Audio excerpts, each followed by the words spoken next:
निंदक नियरे राखिए आंगन कुटी छबाए, बिन पानी साबुन बिना निर्मल करे सुभाए।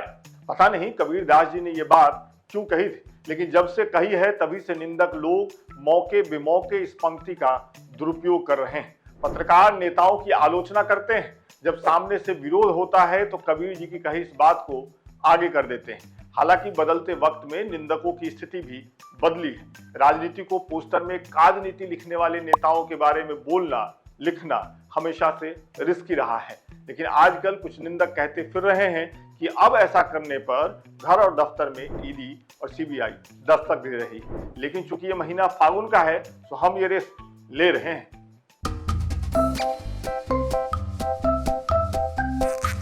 होली से ऐन पहले सुप्रीम कोर्ट ने देश की सबसे शक्तिशाली राजनीतिक पार्टी बीजेपी, वैसे नाम बोलने की जरूरत थी नहीं, खैर अब तो बोल दिया है। और पासबुक अपडेट करवाने के लिए लंच के बाद आइए जैसे मीम झेलने वाले देश के सबसे बड़े सरकारी बैंक एसबीआई के चेहरे का रंग ही उड़ा दिया। पूरी दुनिया से ब्लैक मनी वापस लाने के नारों के साथ केंद्र की सत्ता में आई बीजेपी राजनीतिक चंदे से ब्लैक मनी खींचने की बात कहकर साल 2018 में इलेक्टोरल बॉन्ड नाम की योजना लेकर आई थी। सरकार ने तब इस योजना के पक्ष में यूं हौंका था कि एक पल के लिए तो हवा भी हाँकना और हौंकना भूल गई थी। लेकिन साल 2024 में सुप्रीम कोर्ट ने इस योजना को ही गैर संवैधानिक बता दिया। अब केंद्र सरकार, जिसका मतलब केवल मोदी जी और शाह जी हैं, समझ नहीं पा रहे हैं कि कहें तो कहें क्या, बोले तो बोले क्या। अब यहाँ अपने एडिटर महोदय से कहना चाह रहे हैं, यहाँ पर आप वाह मोदी जी वाह वाला मीम मत लगाइएगा, मामला कुछ और है। इस मामले में सरकार तो बगले झांक ही रही है, एसबीआई के सीनियर अधिकारी भी समझ नहीं पा रहे कि वो किधर झांके, सरकार की तरफ झांक नहीं सकते और अदालत उनकी किसी भी ताक झांक को बर्दाश्त करने के मूड में नहीं है। सीजेआई हर सुनवाई में एसबीआई की मोए करवा दे रहे हैं। खबर तो यह है कि जैसे ही सुप्रीम कोर्ट ने इलेक्टोरल बॉन्ड की सारी डिटेल जारी करने वाला आदेश दिया तो इस बैंक का सर्वर ही फेल हो गया। वो एक एक कर जानकारी दे रहे हैं और ऐसा करने की वजह हर कुछ दिन में उनके वकील अदालत में सीजेआई से डांट खा रहे हैं। लेकिन आखिर में पूरा डांट खाने के बाद एसबीआई ने भी पूरा डाटा दे दिया और डाटा खंगालने वालों से कह दिया मोए मोए। खैर, मामला अदालत और वकीलों से जुड़ा है तो हम खास तौर पे कहना चाह रहे हैं, शुरुआती दिनों में मोदी जी को अपने स्कूटर पर घुमाने वाले मनोहर लाल खट्टर साहब की सीएम कुर्सी पिछले दिनों घूमते घूमते उनसे दूर चली गई।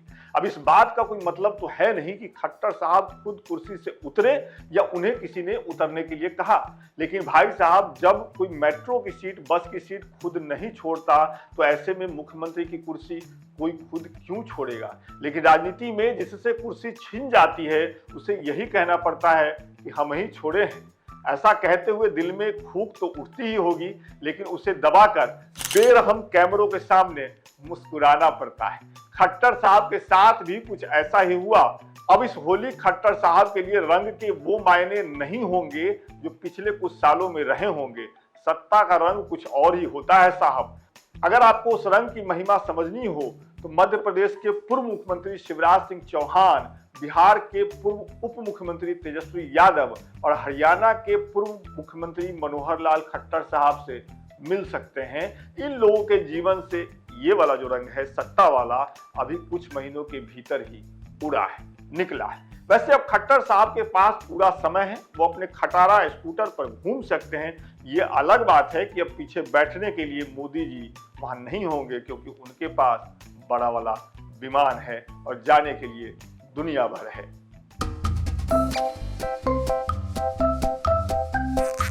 होली में इस बार चुनाव ऐसे मिक्स हो गया है जैसे पानी में मिक्स होता है रंग। जैसे होली के लिए सबसे ज्यादा जरूरत होती है गाढ़े रंग की, वैसे चुनाव में कूदने के लिए जरूरी है टिकट। ये टिकट वो आईआरसीटीसी की वेबसाइट से बुक नहीं होता है। इस टिकट की बुकिंग राजनीतिक पार्टियों के दफ्तर से होती है। जिसे टिकट मिला वो खुशी से उछलकर आसमान में मुक्का मारने लगता है, और जिसे ये टिकट नहीं मिलता वो राजनीति के पताल में घुसकर राजनीति छोड़ने की ही बात करने लगता है।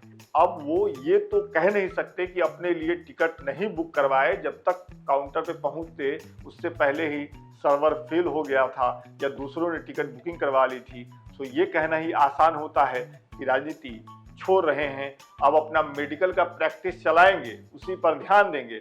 और कोई कहता फिरता है कि क्रिकेट की कमेंट्री में ही वक्त लगाएंगे। लेकिन ये तो उस पार्टी में हो रहा है जो कुछ लोगों की टिकट बुक नहीं होने दे रही। लेकिन इस धरा पर, इस कालखंड में ऐसा भी हो रहा है कि एक पार्टी अपने नेताओं की टिकट काट दे रही है, उन्हें टिकट दे रही है, लेकिन वो नेता अलग अलग कारण बताकर अपना टिकट कैंसिल करवा दे रहे हैं। अब देखिए, टिकट तो वही है, लेकिन अलग अलग पार्टियों में टिकट की महिमा अलग अलग है। जैसे अलग अलग ट्रेनों में भी टिकट की महिमा अलग अलग होती है। राजधानी की टिकट कटवाने के लिए लोग काउंटर दर काउंटर भागे भागे फिरते हैं, और अगर वहीं मगध एक्सप्रेस में कहीं टिकट बुक हो जाए तो ट्रेन छूटने से पहले टिकट कैंसिल करवाने के लिए लोग काउंटर दर काउंटर भागते हैं। तो यहाँ पर वैसे नेताओं से जिन्हें टिकट तो मिल गया है लेकिन वो कैंसिल करवा रहे हैं, कहना चाहते हैं बिहार के हर घर में चाचा भतीजे के बीच एक अनकही लड़ाई चलती रहती है। इस लड़ाई में कभी चाचा बाजी मारते दिखते हैं तो कभी भतीजे का पलड़ा भारी होता है। अब घर घर की यही लड़ाई बिहार के हर पार्टी की कहानी बन गई है। पिछले दिनों आपने देखा ही कि कैसे चाचा नीतीश ने भतीजे तेजस्वी के नीचे से उप मुख्यमंत्री की कुर्सी छीनकर खींचकर बीजेपी नेताओं को दे दी। जब ऐसा हुआ तो भतीजे तेजस्वी कसमसा के रह गए, लेकिन कुछ ही दिनों में वो अपने चाचा को राजनीतिक पटकनी देने की मंशा से बिहार के गांव-गांव की धूल फांकने निकल गए।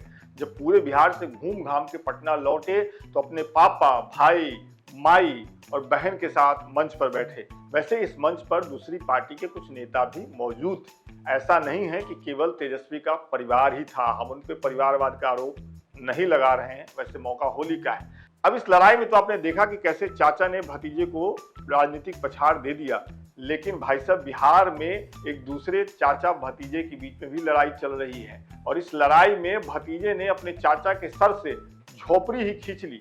एनडीए में सीटों का बंटवारा हुआ, चिराग ने अपनी पार्टी के चिराग को जलाए रखा, इसमें उन्हें कामयाबी मिली, लेकिन इस सब के बीच अपने चाचा पशुपतिनाथ पारस को बेघर करवा दिया। सीटों के बंटवारे में पारस जी को एक भी सीट नहीं मिली और उन्होंने नाराज होकर मंत्रिमंडल से इस्तीफा दे दिया। सबसे अजीब बात यह है कि उनके इस्तीफे के बाद उन्हें कोई मनाने पहुंचा ही नहीं। हाँ, बिहार के एक बड़े नेता तेज प्रताप यादव ने जरूर पशुपतिनाथ पारस जी का अपनी पार्टी में स्वागत किया, और उसको सीरियसली लेकर पारस जी जब आरजेडी के पास पहुंचे तो आरजेडी ने कहा अभी जाइए, होली के बाद आइएगा। अब जो भी हो, पारस जी की होली तो होली। सो हम उनसे भारी मन से कहना चाह रहे हैं,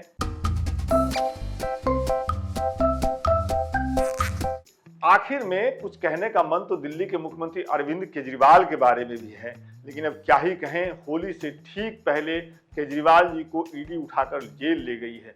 कुछ साल पहले अरविंद केजरीवाल कहते थे देश भर के लोग भ्रष्टाचार के खिलाफ कब जेल जाएंगे। पता नहीं था कि इस साल होली से पहले उन्हें ही ईडी जेल पहुंचा देगी। भारी मन से, बहुत ही भारी मन से केजरीवाल जी से कहना चाह रहे हैं, आप बुरा मानिए, इस होली में आप जेल में रहेंगे, लेकिन आप दर्शकों से कहना चाहते हैं आपके लिए होली मुबारक। होली की बहुत बहुत शुभकामनाएं लोकमत हिंदी की तरफ से।